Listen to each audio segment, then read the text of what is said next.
chronique de liberté intitulée Les palliatives invisibles, rationnellement, traditionnellement, patiemment, tranquillement, méticuleusement et soigneusement. Les citoyens de la R2W attendent toujours le palliatif que le président fondateur leur a promis pendant le lockdown.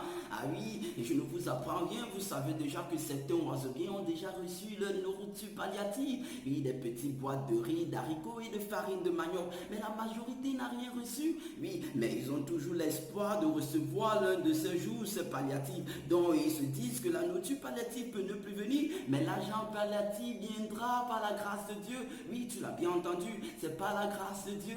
Ici dans la R2W, on ne joue pas avec la grâce de Dieu. On prie, on compte sur la grâce de Dieu pour tout au lieu de travailler quand il veut travailler. On oublie que chaque chose a son temps. Bon, c'est comme un élève qui veut réussir dans ses examens mais refuse de lire ses livres. À la fin, mon gars, il aura des macabots comme résultat. Bon, il paraît que je suis en train d'exagérer, n'est-ce pas? Ton argent palliatif viendra à travers ton compte bancaire l'un de ces jours. Mais quand exactement? Moi, je ne sais rien. Peut-être quand les poules auront les dents. Oui, quand les poules auront les dents à la Saint-Glinglin, à la semaine des 4 jeudis, en 2000 quelque chose. Oui, 2000 quelque chose, 3 points de suspension. Tu peux compléter la date toi-même. Il paraît aussi que tu es un peu trop religieux. Tu es en train de comparer les palliatives invisibles que le président fondateur t'a promis avec le retour de Jésus-Christ, n'est-ce pas? Bon, ce n'est pas du tout la même chose. Ce n'est pas du pareil même. Ce n'est pas blanc, bonnet blanc. Le retour de Jésus-Christ est documenté dans la Bible, Sainte Constitution écrite des chrétiens.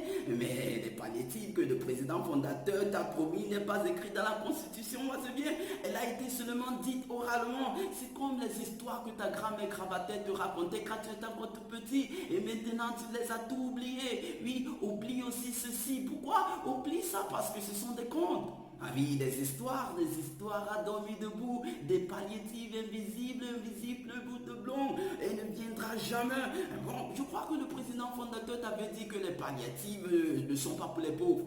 Oui, ce n'est pas pour les pauvres, c'est pour les pauvres que les pauvres appellent pauvres. Bon, si les pauvres peuvent t'appeler pauvre, ça veut dire que tu es vraiment pauvre. Alors tu es digne de recevoir les palliatives. En plus, en sus, tu ne peux rien contre le président fondateur. Tu ne peux même pas le poursuivre en justice. Tu ne peux pas l'accuser d'être un gros menteur. Tu ne peux pas l'insulter à travers des réseaux sociaux. Tu vois, c'est du hate speech ça. Et écoute, finalement, en attendant que ton palliatif invisible arrive, tu ferais mieux de te concentrer sur ton petit boulot du quartier afin que tu puisses gagner des sous pour joindre les deux bouts parce qu'il n'y a pas d'argent, il n'y a pas de nourriture pour l'homme paresseux.